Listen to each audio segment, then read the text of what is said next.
Hey guys, this video is going to be part 1 in an introduction into the new series on how to breed African cichlids. In this video, I'll be covering what you would have to know before starting, such as an introduction to cichlids, why breed them, how to sex the fish, and choosing easy fish to begin with. In the later videos of the series, I'll be covering everything else which I have listed below.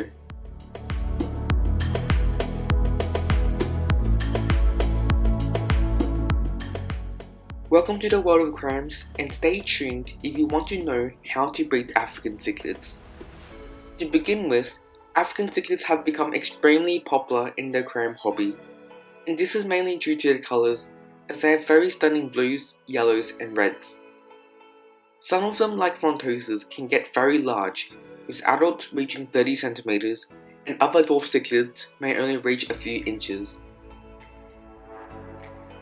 In the wild, there are over 2,000 species of African cichlids, and these all fall under the 3 major lakes of East Africa, which are Lake Malawi, Lake Victoria, and Lake Tanganyika.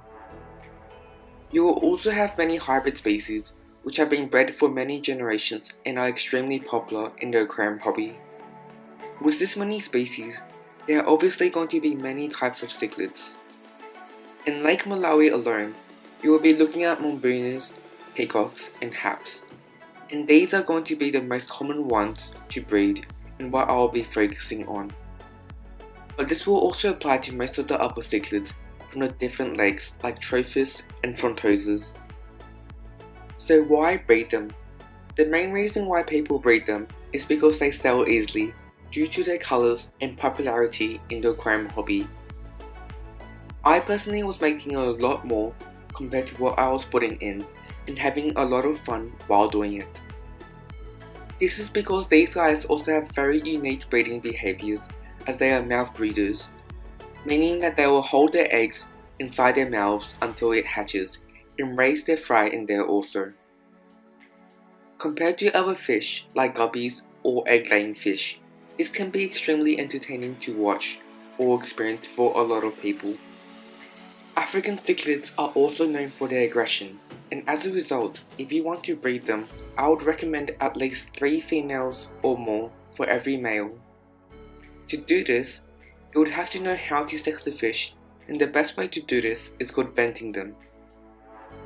This can only be achieved when the fish is at least 6 to 7 centimeters long, although it will be a lot easier on larger fish.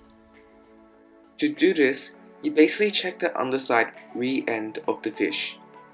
Females would have 2 holes of different sizes, one larger one in the back, which is where their eggs come from, and a smaller hole in the front. Males, on the other hand, will have 2 holes of the same size, and as you can see, it's very different compared to the females.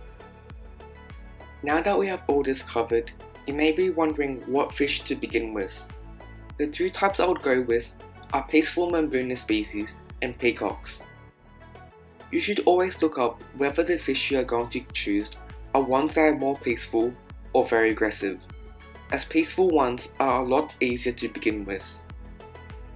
The most common ones you see being sold are electric yellows, manganos, pongies, and dragon bloods, and these are generally all great to begin with. If you have a big enough tank, however, you can keep haps, but they generally grow very large, so it may be a lot harder to keep for most people. We have now covered some brief things you should know before breeding African cichlids. In the next video, I will talk about the tank setups and water parameters. If you have any questions, just comment below and I will answer it. Otherwise, click on the link in the description for part 2 on breeding African cichlids. Anyway, if you enjoyed this video, please leave a like and subscribe. Thanks for watching.